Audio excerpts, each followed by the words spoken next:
I stagger down the road, staff in hand, the words of my accusers pealing in my ears.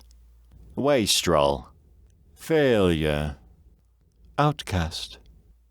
A cold wind hastens me on my way, and I pull my thin grey cloak more tightly about my shoulders.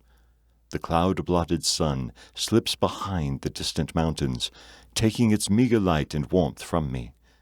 Its setting mirrors my own decline, and I choke with laughter at the irony. Only this morning I was a king, master of many lands, and lord over many people. Yes, those lands had been blighted of late, and yes, those people had gone hungry, that their meager harvest should keep my larder full. But was that my fault? According to my brothers, according even to my own wife, the answer is yes. A spatter of rain dampens my cheek. I look up to see great roiling clouds clot the darkening sky. Lightning ripples within the gloom, and I wonder if my sun is sending me a message. Before I can think further on this, the sky's belly bursts open. Sheets of water pour from the heavens, quickly turning the road into a morass. I seek shelter, but the barren trees offer no protection.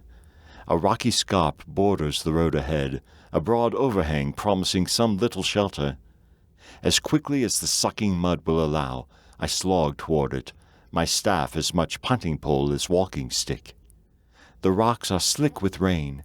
My first try at climbing up from the flooded track sees my muddy foot slip. I fall onto the stone, gashing my chin and gnashing my teeth. I mutter a curse, and deep from the heart of the rock I feel a rumble of laughter, as from Jord herself. Half blinded by the downpour, I peel myself from the rock. I plant my staff and, with greater care, resume my climb toward shelter. The overhang protects but a shallow fold in the rock. I press myself into the farthest corner, my sodden cloak and robes clinging to me. The shelter spares me from the worst of the rain, though I am still spattered by rebounding drops and occasional gusts. Still, I breathe a sigh of relief. My solace proves premature, as a trickle of water leaches along the ceiling of the overhang. The trickle turns to a rivulet, invading my haven. The one is joined by a dozen more, until the rainfall within the shelter is nearly as intolerable as that without. I squeeze into the deepest corner, contracting and contorting my body to avoid the worst of the waterfalls. And then bad gone worse becomes worse still. The flood outside reaches the level of my rocky redoubt. Water breaches the gate and storms over my palisades. What I had taken for solid earth beneath me begins to melt away as snow drifts beneath the springtime sun.